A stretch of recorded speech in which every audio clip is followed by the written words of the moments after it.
Today's video is absolutely insane. We're going to be breaking down helmet cam footage from a hostage rescue operation Israeli Special Forces pulled off last year. And when I tell you things went wrong on this one, I mean 270 people were killed in one of the biggest shootouts of the war. I'm telling you guys, this footage is intense. You don't want to skip this one. June 28th, 2024, Israeli Special Forces entered Gaza in armored vehicles with the goal of rescuing 4 Israeli citizens who had been kidnapped at the music festival during the October 7th attack. These 4 people had been held captive in Gaza for 246 days at this point, and their families had no clue if they were even still alive. But thankfully, the Israeli and American intelligence community were able to find exactly where the hostages were being held.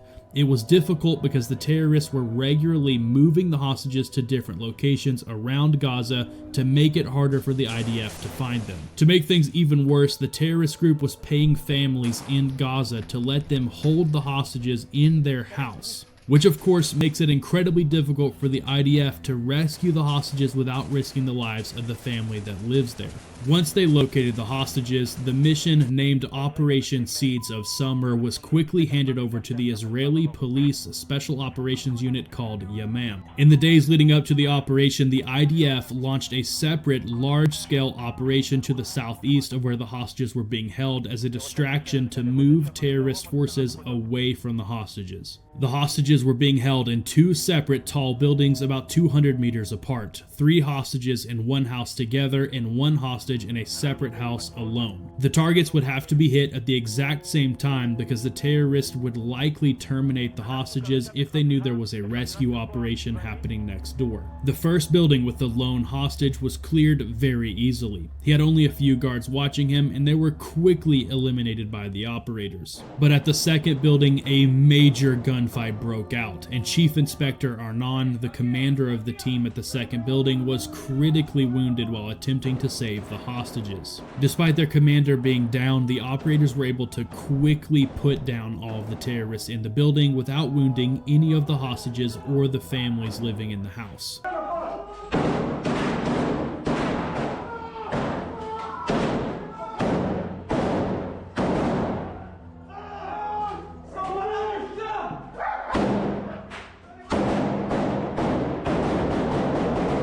The team then quickly loaded the hostages and their wounded commander in their armored vehicles for extraction, and unfortunately, this is where things took a turn for the worse. Before they could get out of Gaza, their vehicles were ambushed by a massive enemy force, and they were completely pinned down with nowhere to go. The enemy was hitting them with small arms fire and RPGs, and to make matters even worse, the enemy had conveniently decided to ambush them in a heavily populated market full of civilians, who were now stuck in the middle of a massive gunfight. The operators were holding their own, but they knew they weren't going to last much longer without help. Thankfully, another IDF unit with armored vehicles in the area was able to quickly reach them and join the fight. Shortly after that, IDF close air support arrived and began hammering the enemy, leveling buildings on top of them. The terrorists tried several times to take out the Israeli air support with RPGs, but they unsurprisingly missed every single shot. And it wasn't long until the few enemy soldiers still breathing fled from the area, allowing the operators to load back up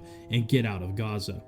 All 4 hostages were reunited with their families safe and sound after being apart for over 200 days. But unfortunately, Chief Inspector Arnon passed away from his wounds. He selflessly gave his life so that the hostages could come back home, and he will forever be remembered as a hero. In fact, shortly after the success of Operation Seeds of Summer, they changed its name to Operation Arnon to honor the commander who gave his life to bring the hostages home.